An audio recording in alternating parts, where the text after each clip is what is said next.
escrito há quase 2000 anos atrás, o Apocalipse de Pedro esteve banido e perdido até que foi redescoberto em 1945. O que é tão espantoso sobre este texto, é que ele fala sobre os nossos tempos e não sobre os tempos que foi escrito. Fala sobre a ciência e os problemas da igreja moderna, os movimentos sociais que apareceriam.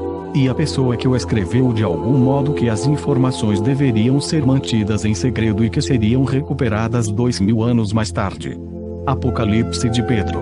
Eu tive uma visão, disse Pedro, que o Salvador estava sentado no templo me falando estas palavras: Pedro, abençoados são aqueles acima que pertencem ao Pai. Eles revelaram vida para os que são de vida. Isto eles fizeram através de mim, já que eu os lembrei quem eles são, e de quem é o poder que os fortalece. E este poder é a habilidade de distinguir palavras de injustiça e mentira das palavras de justiça. Eles ainda são capazes de ouvir minhas palavras, porque eles são do reino das autoridades da verdade, tendo sido designados a preservar sabedoria por aquele que foi perseguido por todas as autoridades.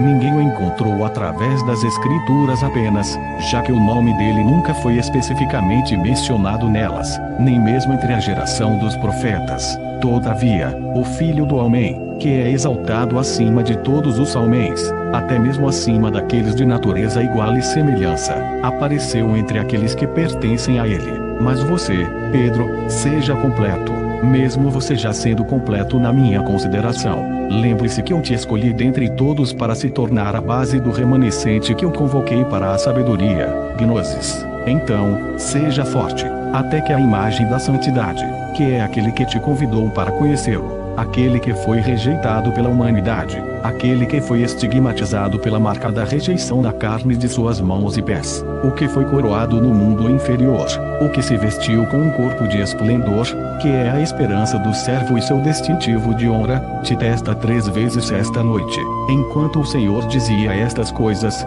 eu vi os padres e as pessoas com pedras nos aproximando rapidamente. A intenção deles era nos matar. Eu estava com medo que nós iríamos morrer. Então ele me falou: Pedro, eu já te disse várias vezes que estas pessoas são cegas, e eles não têm líder.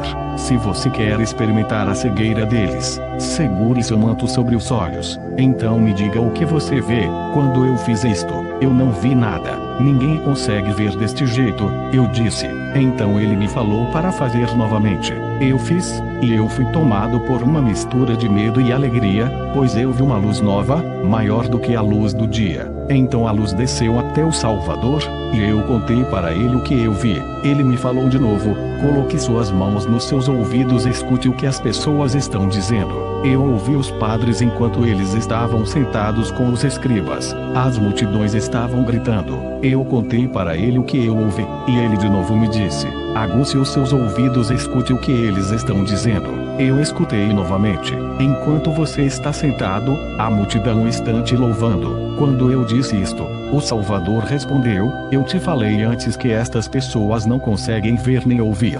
Mas agora eu te digo para ouvir o que eles dizem, porque as palavras deles são um mistério. Guarde as palavras que você ouvir, mantenha elas em segredo, não conte para ninguém, porque elas não são para esta época, mas para o futuro. Se você fizer isto, você será louvado pela sua sabedoria divina. Por outro lado, se você contar tudo o que você sabe, e tornar suas visões públicas, os ignorantes jogarão Deus contra você. A interpretação é esta, que muitos irão aceitar nosso ensinamento a princípio, e se voltarão contra os padres e de volta para o Pai, pois eles fizeram a sua vontade, e o Pai revelará os assistentes da palavra divina.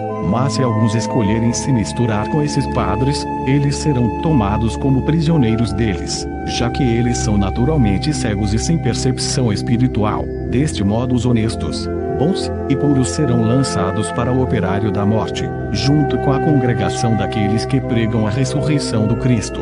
Homens habilidosos virão depois de você, e eles serão muito aclamados pela propagação do ensinamento falso. Eles farão muitos aderirem ao nome de um homem morto, pensando que pela morte apenas, e não pela vida, eles se tornaram puros. Seus próprios meios de purificação os corromperão, e eles cairão numa congregação chamada Nome do Erro, nas mãos de homens homens maliciosos e corruptos, cheios de leus e dogmas. Eles serão governados por meio de leus. Alguns discursarão contra a verdade, e também proclamarão um ensinamento maléfico. Eles irão até se rivalizar.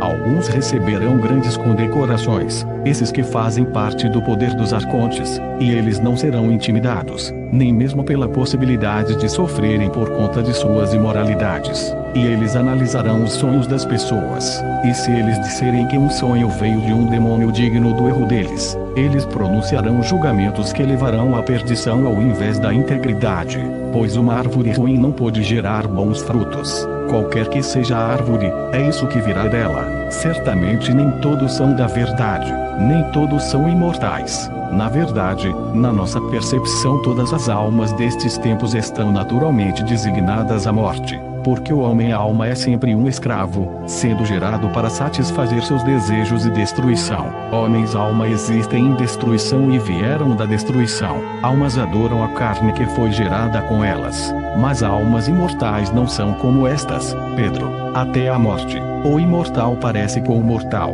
mas a natureza notória da alma imortal produz pensamentos de vida eterna, tem fé, e deseja renunciar àquilo que não é bom. Figos não são arrancados de árvores espinhosas pelo sábio, nem uvas dos cardos. A alma mortal está sempre se desenvolvendo para aquilo que ela já é, já que ela não é do bem, mas do mal, ela se torna destruição e morte.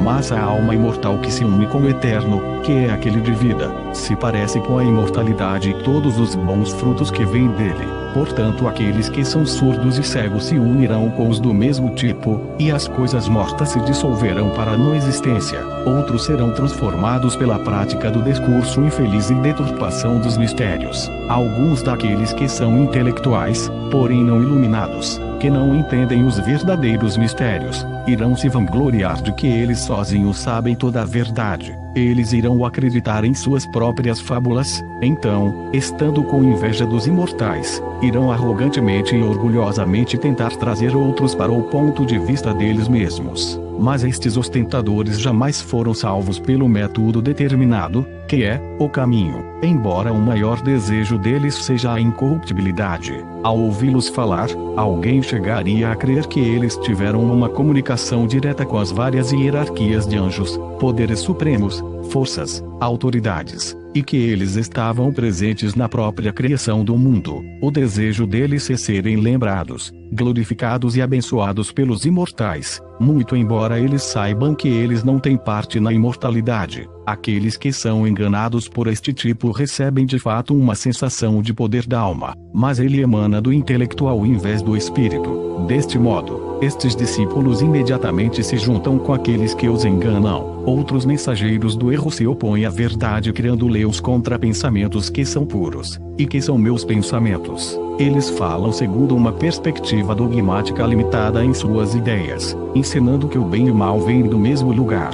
Eles transformam o que eles chamam de a palavra de Deus numa atividade comercial, e prometem um destino severo àqueles que não cooperarão. Mesmo a raça dos imortais continuará iludida até o meu retorno público. Somente pelo poder de perdoar as ofensas é que os escolhidos se separarão deles, porque eu os resgatei da escravidão de seus adversários. Ainda assim, os libertos criarão uma sobra de imitadores em nome de um homem morto, que de fato é Hermas, o filho mais velho da injustiça, para que a luz que existe não seja acreditada pelos pequenos, mas aqueles deste tipo serão separados dos filhos da luz, e jogados na escuridão externa. Pois eles não entram nem liberam aqueles que estão se elevando para suas respectivas ordens. Outros ainda acham que podem aprimorar a sabedoria perfeita que a fraternidade já possui, ou seja, a sociedade espiritual daqueles unidos na comunhão, através da qual um matrimônio de incorruptibilidade será revelado. Uma sociedade semelhante de imitadores aparecerá e será chamada de a Irmandade.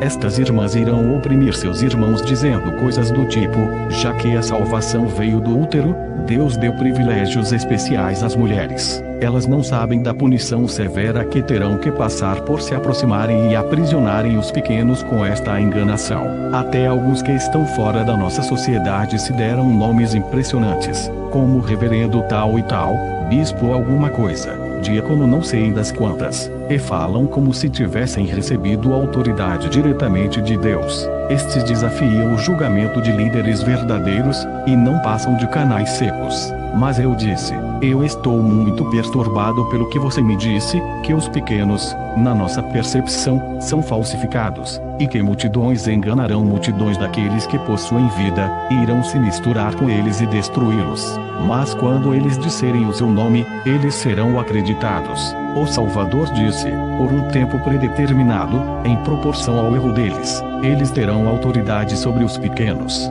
Quando chegar o momento certo, aquele que não envelhece e possui uma compreensão imortal se tornará jovem, e os pequenos derrubarão seus administradores. Ele irá cortar a raiz do erro deles, e a irá expor junto com toda a glória descarada que ela tomou para si. Então, Pedro, aqueles que presenciarem isto se tornarão inalteráveis. Venha, então, vamos prosseguir completando a vontade do Pai incorruptível. Pois veja, aqueles que trarão falso testemunho estão a caminho, e eles se envergonharão. Eles não podem me tocar agora, mas você, Pedro, deverá permanecer entre eles. Você é um covarde, mas eu te digo, não tema, as mentes deles serão fechadas, porque o invisível veio combatê-los. Quando ele me disse estas coisas, eu vi a multidão o pegar. Eu disse: o que eu vejo, Senhor? Eles estão realmente te levando embora. Você está agarrado a mim? Quem é esta pessoa que eu vejo, contente e sorrindo na árvore? E é outro aquele cujas mãos e pés eles estão golpeando. O Salvador me falou: a pessoa que você viu na árvore, aquele que está contente e sorrindo, este é o Jesus vivo. O outro, em cujas mãos e pés eles estão cravando pregos, aquele é o corpo. Ele é a manifestação carnal do imortal sendo humilhada. É a aparência percebida pelo olho natural. Olhe para ele, então olhe para mim. Eu olhei, e fiquei muito assustado e perturbado. Na minha confusão eu disse: Senhor, ninguém está te vendo. Vamos fugir daqui. Mas ele me disse: eu já não te disse para ficar longe dos cegos? Você não entendeu que eles não sabem o que estão dizendo. Eles acham que eles humilharam meu servo, quando na verdade, eles penduraram o filho da glória deles na árvore. Então eu olhei de novo e vi alguém se aproximando que parecia com aquele que estava sorrindo na árvore. Ele estava preenchido com o Espírito Sagrado, e eu percebi então que ele era o Salvador. Havia uma grande luz ofuscante em volta dele, e eu percebi a multidão de anjos luminosos invisíveis o abençoando. E quando eu olhei para ele, o abençoado foi revelado, e ele me disse: seja forte, a você foram confiados estes mistérios e a interpretação deles através da revelação divina. Aquele a quem crucificaram é o primogênito, e a casa dos demônios é o recipiente de pedra, onde habitam os demônios. O homem de Elohim é o homem da cruz, aquele que está sob a lei. Mas perto do primogênito você viu o Salvador vivo, o primeiro em espírito, a quem eles pegaram e libertaram, e que olha para seus assassinos com felicidade, enquanto eles ainda estão confusos e divididos entre si. Ele ri da falta de percepção deles, sabendo muito bem que eles nasceram cegos e são cegos ainda. Aquele suscetível ao sofrimento, sofreu, ou seja, este que eles percebem com seus olhos, mas o que eles libertaram é o meu corpo divino. Sim, eu sou o Espírito onisciente e repleto de luz radiante. A luz que você viu ao meu redor é a nossa ordem celestial, que une a luz perfeita com o meu Espírito Sagrado. Estas coisas que você viu você irá apresentar para uma geração futura. Não há nenhuma honra verdadeira naqueles que não são imortais, mas somente naqueles escolhidos para ser de uma substância imortal, a única substância capaz de receber daquele que os fornece a sua abundância. É por este motivo que eu disse: todos os que possuem, lhe será dado, e ele terá bastante. Mas os completamente mortos, aqueles que são criaturas deste lugar, são extirpados da plantação e da recriação daquilo que nasceu de Deus. Mesmo se a substância imortal aparecer em certa quantidade neles, lhe será tomado e adicionado aos vivos. Você, então, tenha coragem e não tema nada. Nenhum dos seus inimigos te vencerão, porque eu estarei com você. Fique em paz, seja forte. Quando Jesus havia dito estas coisas, eu voltei a mim.